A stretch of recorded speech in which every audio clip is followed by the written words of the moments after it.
Bon alors Smarty, aujourd'hui, on va essayer de regarder la zone générale sur le parcours.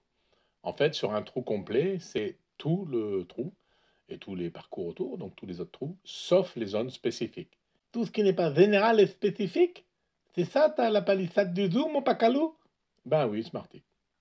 Il y a sur la zone générale des règles qui s'y appliquent, et puis il y a des différences qui ne s'appliquent pas, ou qui ne s'appliquent que sur chaque zone spécifique.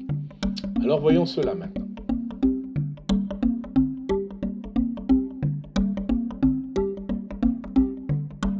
Donc, comme je l'ai dit, la zone générale, c'est partout sauf les zones spécifiques. Alors, elles ne sont pas très nombreuses, il faut les connaître bien. La première zone, c'est le hors limite, qu'on a déjà vu. C'est la zone que l'on considère carrément en dehors du terrain. Donc, on n'a pas le droit d'y jouer. Alors, sauf involontairement, bien sûr, si j'ai une balle. Et à ce moment-là, c'est pénalisé, on va le voir après. On a aussi la zone de départ. Ça, c'est celle que nous avons vue dans la vidéo précédente. Oui, le tigrine, je m'en souviens. En effet, Smarty. Et puis il y a aussi les bunkers. C'est des zones remplies de sable et nous allons voir ça dans une autre vidéo.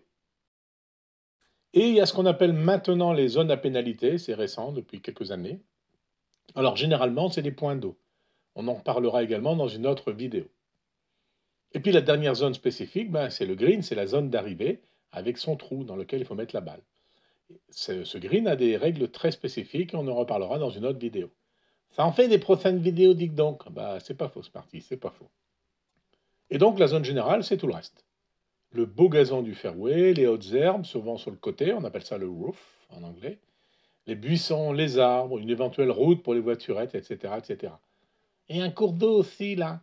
Non, non, justement, Smarty, le cours d'eau est considéré comme une zone à pénalité et bénéficie de règles propres. J'ai dit aussi qu'il existait des zones hors limite, donc tout à l'heure, matérialisées par des piquets blancs, comme sur cette photo. Alors ça, c'est une zone extrêmement pénalisante, parce que comme par définition, le hors limite, je n'ai absolument pas le droit d'y jouer. Eh bien, si ma balle dépasse ses piquets et se retrouve hors jeu, eh bien, non seulement je dois rejouer mon coup, le premier coup, celui que je jouais là, mais en plus, je compte un point de pénalité. Donc par exemple ici sur le trou 1 de Montesco, on voit que si je joue mon premier coup trop à droite en slice, eh bien la balle va tomber sur le terrain de practice qui est là. Et donc ça, c'est totalement hors limite. Il est interdit d'y jouer, évidemment, hein. Sinon, si les gens qui s'entraînent m'envoient des balles dessus, ça pourrait me faire mal. Donc j'ai pas le droit d'y jouer. Et donc, je dois rejouer mon premier coup sur le Tigrine. Sauf qu'il compte bien comme un deuxième coup joué, et en plus un point de pénalité. Ça fait donc déjà 3 coups joués. Jouer hors limite revient en pratique à ajouter 2 coups, 3 au lieu de un dans le cas qu'on vient de voir, et évidemment le trou est mal parti. Même si un mauvais départ n'empêche pas le part, comme le dit le dicton golfique. C'est un dicton, ça? Oui, oui, c'est une formule qu'on utilise après un mauvais coup, Smarty. Et qui, d'une certaine manière, nous invite à y croire encore, à jouer les coups suivants avec sérénité, gage de meilleurs coups. En fait, le golf est un sport, tu l'as deviné, qui se joue énormément dans la tête. Et puis il vaut mieux jouer coup après coup, sereinement, en faisant à chaque fois de son mieux, ici et maintenant. Et tant pis si on rate un coup, on reste positif, détendu et concentré lors des prochains coups. Bah ça, tu dis ça, mais de temps en temps, tu t'énerves hein, quand même. Bah oui, j'ai pas dit que c'était facile, mais il faut essayer. Alors la règle de base, c'est simple. On joue la balle sur la zone principale, la zone générale. On joue la balle telle qu'elle est, là où elle est. Ma balle peut se trouver en position difficile à jouer, comme ici, là, ou voire même des fois carrément injouable, comme là. Et bien alors à ce moment-là, comme je suis censé la jouer là où elle est et qu'elle n'est pas jouable, la règle m'autorise alors, et mais je compte un point, comme si c'était un point de pénalité, m'autorise à dégager la balle. Alors dégager la balle, ça veut dire que je la prends dans ma main et je vais la dropper dans une zone un peu plus favorable. Mais attention, hein, je n'ai pas le droit de faire n'importe quoi. C'est comme au rugby, mon pacalou, tu droppes ta balle. Ah oui, c'est le même verbe, tu as raison, dropper en anglais qui veut dire laisser tomber.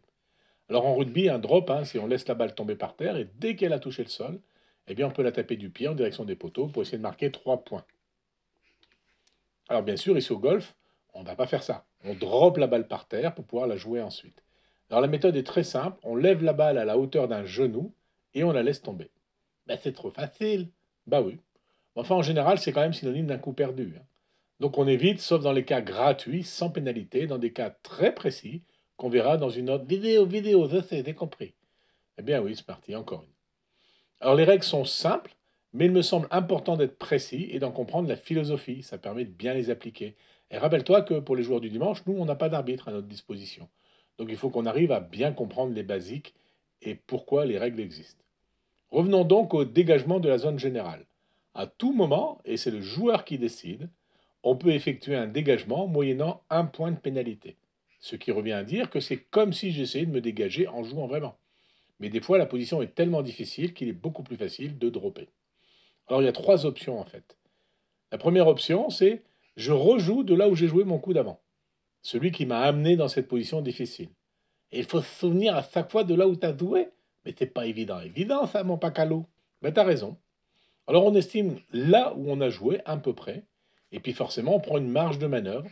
La marge de manœuvre, c'est un demi-cercle de rayon 1 club, comme sur le dessin, et on drop dans ce demi-cercle. Et pourquoi pas un cercle complet? Ben, c'est pour éviter de s'avantager, parce qu'on pourrait rapprocher la balle de la cible finale et gagner comme ça facilement 1 mètre, 1 mètre 20. Alors l'option 2, je me dégage de l'obstacle en droppant ma balle dans un demi-cercle, cette fois-ci de rayon 2 clubs, par rapport à la place où j'étais. Le demi-cercle, toujours pour éviter de s'avantager en rapprochant la balle de la cible finale. Et puis l'option 3, ben, je me dégage de l'obstacle, je prends une ligne imaginaire qui passe par le trou, là, le trou où je veux mettre la balle, la cible finale, et puis là où se situe ma balle actuellement. Et je peux m'éloigner d'autant que je veux du trou, et de là, ben, je drop dans un demi-cercle d'un rayon d'un seul club, comme dans l'option 1. Alors comment tu choisis entre ces 3 options? Ben, c'est simple, j'imagine l'option qui va me désavantager le moins, en fonction du contexte, et puis après je choisis cette option. Mais c'est de la triche ça, mon pacalou. Ben non, bien au contraire. Ça permet à tout joueur de faire face à la malchance de tomber sur un buisson ou dans une zone de rough tellement profond que la balle est injouable, même pour les champions. Rappelle-toi que le golf au début était joué à sa création sur des landes, par des parcours, pas des parcours vraiment soigneusement entretenus pour les champions. Du coup, ces règles ont été inventées et maintenues pour nous qui jouons sur des terrains où il est impossible de payer 50 jardiniers pour maintenir 18 trous. Ça, c'est réservé à l'élite. Et tu parlais de drop gratuit aussi. Eh bien oui, dans des cas très précis. Du coup, je te propose de voir ça dans la prochaine vidéo, car il y a pas mal à dire sur le sujet. Eh bien, zéat, hein, mon pacalou, zéat.